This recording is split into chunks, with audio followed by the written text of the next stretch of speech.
आज चाहिँ हामी आलु बोक्राको जाम बनाउँदैछौँ। यो यति मात्रै चाहिँ होइन है, मैले यहाँ पहिल्यै काटी पनि सकेको छु। यो चाहिँ मैले टोटल आधा किलो यो आलु बोक्राको चाहिँ जाम बनाउन आएको छु। आलु बोक्रा राम्रोसँग पखालेर यसरी काट्ने, यो बिहा छोटाउने, पछि यो बिहा पनि हामीले लिन सक्छौँ। अलिकति हातले मोलेर यसको सबै यो गुदियाहरू सबै निकालेर हामीले बनाउन सकिन्छ। अब यसलाई चाहिँ हामी डाइरेक्ट मिक्सर बोर्डमा राखेर मिक्सीमा अलिक मिहिन हुने गरी पेस्ट गर्छौँ। यो चाहिँ मिक्सीमा मैले पेस्ट लगाएको। अब यो चाहिँ पछि चाहिँ यस्तो यस्तो हुन्छ चाहिँ यस्तो भएको छ। यसलाई चाहिँ अब हामीले यो जति छ त्यही अनुसारको चिनी हालेर हामी पकाउँछौँ। यो हल्का पातलो पकाएर यसलाई चाहिँ हामी जाम बनाउँदैछौँ। हेर्नु होला मैले कसरी जाम बनाइदिन्छु, तपाईँहरूले पनि सिक्नुहोस् भनेर मैले यो भिडियो बनाएको छु। ट्राई गर्नुहोस् है त।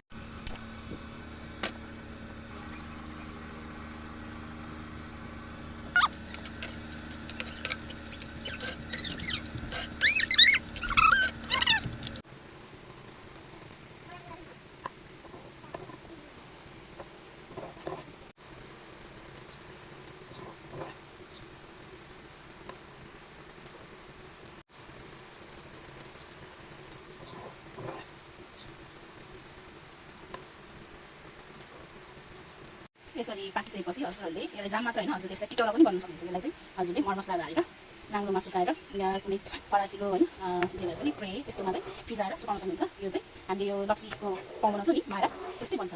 हजुरले चाहिँ यसलाई यतिको बाक्लो हुने गरी पकाउनुहोस्। पुलिस पकाउँदाखेरि यसलाई टक टक टक झर्ने गरी पकाउनुहोस्। अनि यसलाई चाहिँ हजुरले सेलाएर एउटा बोतलमा स्टोर गर्न सक्नुहुन्छ। फ्रिजमा राखेर हजुरले यो 2-3 महिनासम्म खान सक्नुहुन्छ। मैले चाहिँ हाफ केजीको बनाउँदाखेरि चाहिँ यो यतिको बनेको छ। हाफ केजीमा चिनी चाहिँ यो लगभग आधा पाउ जति हालेको छ। यति बनाउँदै चाहिँ मेरो मैले एकछिनमा चाहिँ यो बोतलमा खनेर पनि हजुरलाई देखाउँछु। बोतलमा पनि खनेर हजुरलाई देखाउनेछु। हेर्नु होला, जाम चाहिँ अहिले सेलाइको अवस्था, सेलाइको बेला यस्तो छ।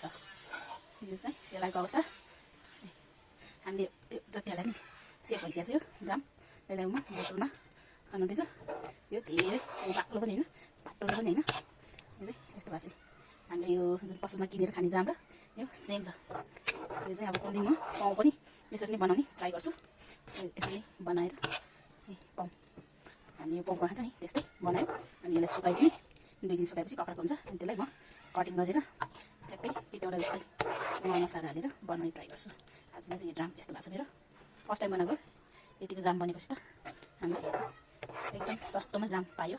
मैले बजारमा हामीले किन्दाखेरि चाहिँ यो 100 देखि 200, 150 देखि 200सम्म लिन्छ यो यति जामको। यो चाहिँ कम्तीमा हाम्रो जाम सिसीको 1 सिसी हुन्छ होला। म अरूहरूलाई राखेर पनि देखाउँछु। मैले चाहिँ यो पुरानै जामको सिसीमा भन्न लाग्छु। यो चाहिँ 400 ग्रामको सिसी हो। यसमा म अब राख्दैछु, कति हुन्छ हेर्नु त। यतिको बने मेरो चाहिँ यो चाहिँ हाफ सिसीभन्दा अलिक बढी छ। यस्तो हेर्दाखेरि चाहिँ यस्तो भयो बढी छ।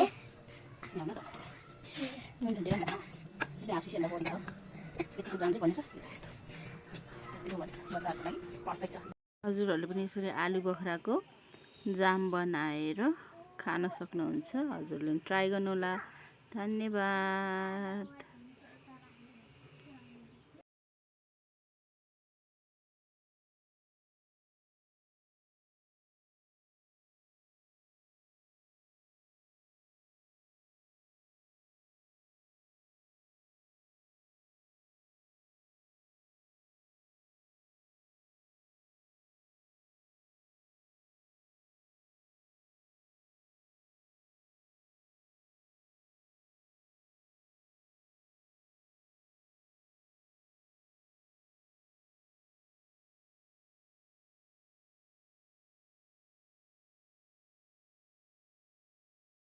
हजुरहरूले पनि बनाएर खान सक्नुहुन्छ। धन्यवाद।